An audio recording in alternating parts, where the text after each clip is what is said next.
If you're thinking about buying a house in Columbus, Ohio, I am going to break down 3 things to avoid when making that next purchase that could save you thousands or might even lead you away from purchasing that home. So stick around and let me break those down for you.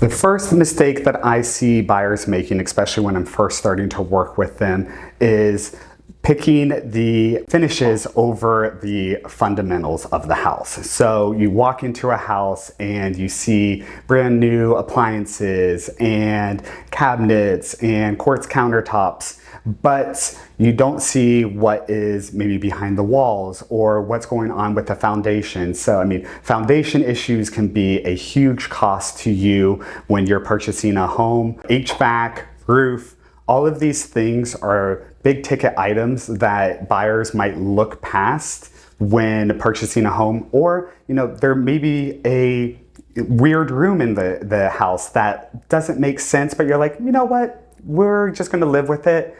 But you have to think down the long term, like, how is this room going to function?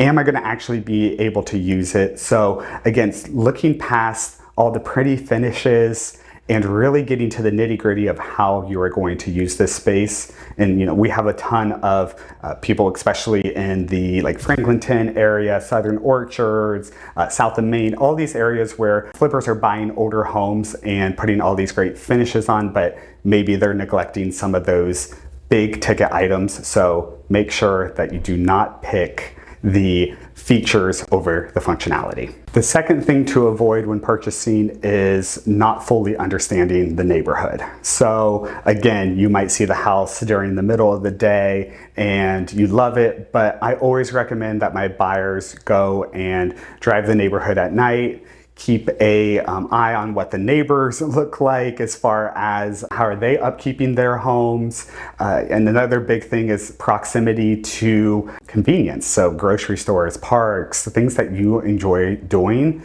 always keep that in mind as well. Looking at what future developments are going to be happening around you as well can be a huge driving factor for that neighborhood.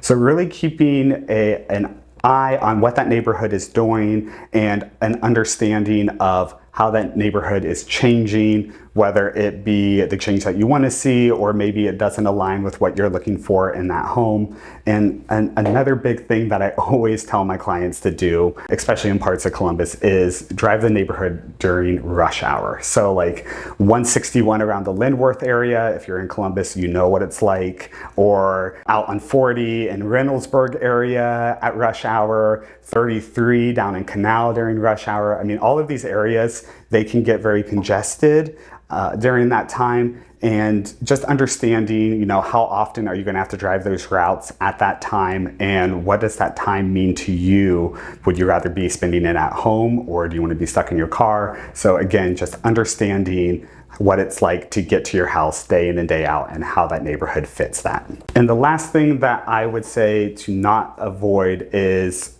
being in tune with what the resale value looks like for that property.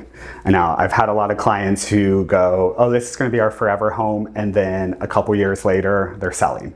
Life changes, and it's okay that life changes, but in the moment as you're purchasing it, make sure that maybe it's not backing up to a busy road, or there isn't that weird layout that I talked about in point number 1 that might be a really hard selling feature for a future buyer, or maybe the most expensive house in the neighborhood. You don't ever want, I'm not going to say you don't ever want to buy it, but keeping in mind, if you're buying the most expensive house, it's going to take a little bit more time for you to build that equity in the home. So again, keeping in mind what makes most sense for you financially, and then also understanding that you might have to sell this house sooner than you thought. So what is that going to look like when that time comes? So those are just 3 things that I would avoid when buying a home, but I guide my buyers through so many different things, and we really dive deep into what makes the most sense for you, how is this going to make sense for you in the future,